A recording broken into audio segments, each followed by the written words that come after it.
Halo, kembali lagi di Fungsional Indonesia. Di video kali ini kita akan membahas soal uji kompetensi anggota Komisi Yudisial.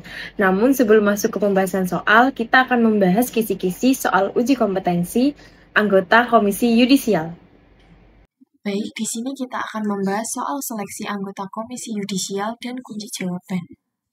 Namun sebelum masuk ke pembahasan soal, kita akan membahas kisi-kisi kompetensi anggota Komisi Yudisial, yakni wawasan kebangsaan dan konstitusi, memahami Pancasila, Undang-Undang Dasar 1945, prinsip negara hukum, pemisahan kekuasaan, dan sistem peradilan di Indonesia. Tugas, wewenang, dan fungsi Komisi Yudisial menguasai ketentuan dalam Undang-Undang Nomor 18 Tahun 2011, yakni perubahan Undang-Undang Nomor 22 Tahun 2004 tentang Komisi Yudisial, termasuk pengusulan pengangkatan Hakim Agung dan pengawasan perilaku hakim. Kode Etik dan Pedoman Perilaku Hakim atau KEPPH, mengetahui prinsip-prinsip integritas, independensi, imparsialitas, kecakapan, kesetaraan, dan profesionalitas yang harus dijunjung oleh hakim. Hukum acara dan sistem peradilan, memahami hukum acara pidana, perdata, tata usaha negara, serta yurisdiksi, peradilan umum, agama, militer, dan tata usaha negara. Analisis dan penanganan pelanggaran etik hakim. Mampu menganalisis laporan pelanggaran etik, mengidentifikasi bukti, dan memberikan rekomendasi sanksi sesuai prosedur. Pengelolaan laporan dan pengaduan masyarakat. Menangani laporan masyarakat terkait perilaku hakim dengan mengedepankan asas keterbukaan informasi, perlindungan pelapor, dan akurasi data. Komunikasi publik dan diplomasi hukum, mampu menyampaikan informasi kepada media dan publik secara akurat tanpa mengganggu independensi peradilan, pengawasan hakim dan penegakan disiplin, memahami mekanisme pengawasan internal KY, koordinasi dengan Mahkamah Agung, serta prosedur penjatuhan sanksi. Sekarang kita masuk ke pembahasan soal seleksi anggota Komisi Yudisial. Soal nomor 1, dalam prinsip pemisah kekuasaan, lembaga kehakiman harus bebas dari intervensi eksekutif dan legislatif. Salah satu mekanisme untuk menjaga hal ini adalah keterlibatan beberapa lembaga dalam proses pengangkatan hakim agung, sehingga tidak ada dominasi satu pihak.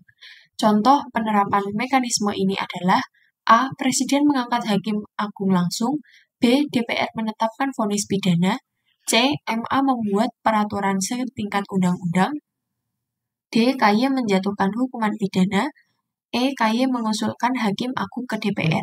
Jawaban E. Pembahasan proses pengangkatan hakim agung melibatkan KY sebagai pengusul, DPR sebagai pihak yang menyeleksi, dan presiden yang mengesahkan. Mekanisme ini menjaga prinsip check and balance dan mencegah konsentrasi kekuasaan di satu lembaga.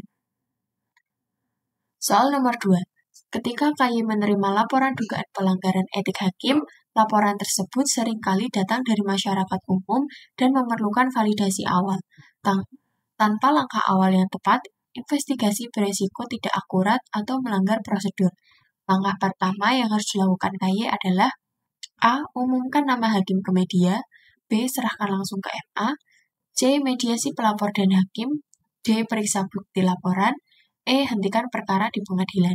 Jawaban D. Pembahasan pemeriksaan kelengkapan bukti dan data laporan merupakan prosedur awal penting sebelum investigasi. Hal ini memastikan bahwa penanganan kasus didasarkan pada bukti yang sah dan dapat dipertanggungjawabkan. Soal nomor 3. Prinsip praduga tak bersalah dalam hukum acara pidana menekankan bahwa seseorang tidak dapat dijatuhi hukuman sebelum terbukti bersalah secara sah. Prinsip ini juga berlaku ketika seorang hakim diduga melakukan pelanggaran pidana. Sikap yang tepat dari lembaga terkait adalah A. Tidak beri sanksi sebelum putusan tetap, B. Nonaktifkan permanen sebelum sidang, C. Umumkan kasus ke publik secara masif, D. Beri sanksi etik dan pidana bersamaan, E. Pihak lawan menentukan sanksi. Jawaban A.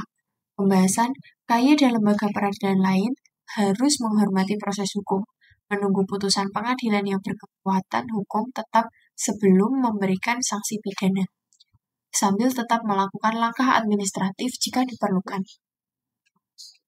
Soal nomor 4. Dalam menjalankan fungsi komunikasi publik, KY harus menjaga keseimbangan antara keterbukaan informasi dan perlindungan independensi peradilan. Jika KY sedang menangani dugaan pelanggaran etik hakim, langkah komunikasi yang paling tepat adalah A. Buka semua bukti ke publik. B. Beri komentar memihak. C. Sampaikan status umum kasus. D. Wartawan hadir di rapat investigasi. E. Unggah semua dokumen investigasi. Jawaban C. Pembahasan menyampaikan informasi umum seperti status penanganan tanpa mengungkap detail teknis, menjaga transparansi publik, sekaligus melindungi objektivitas dan independensi proses hukum. Selanjutnya, soal nomor 5. Dalam pengawasan internal, KY kerap menemukan pelanggaran disiplin seperti keterlambatan hakim memulai sidang tanpa alasan jelas. Penanganan masalah ini harus melalui mekanisme yang resmi diatur peraturan. Tindakan KY yang tepat adalah A. Pemberhentian permanen. B. Proses disiplin sesuai aturan. C. Umumkan ke media. D. Minta surat permintaan maaf. E. Peringatan lisan saja. Jawaban B. Pembahasan proses disiplin meliputi pemanggilan, klarifikasi, dan pemeriksaan.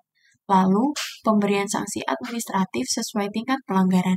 Prosedur ini memastikan keadilan dan kepatuhan terhadap peraturan yang berlaku.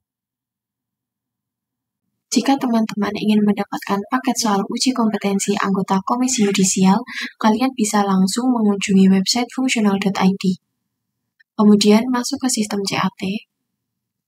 Setelah itu, login menggunakan email dan password yang sudah diregistrasikan sebelumnya.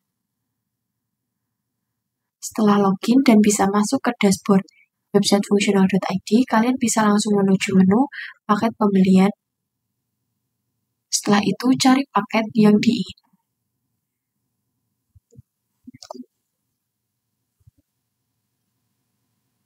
Di sini sudah tersedia paket anggota Komisi Yudisial. Kemudian klik ambil sekarang. Setelah itu, bisa pilih metode pembayaran yang diinginkan. Di sini kita menggunakan Mandiri. Setelah itu, klik bayar sekarang.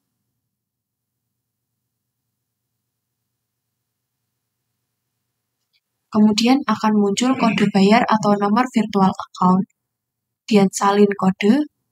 Setelah itu, masukkan kode pada m-banking. Itu tadi beberapa pembahasan soal uji kompetensi anggota Komisi Yudisial.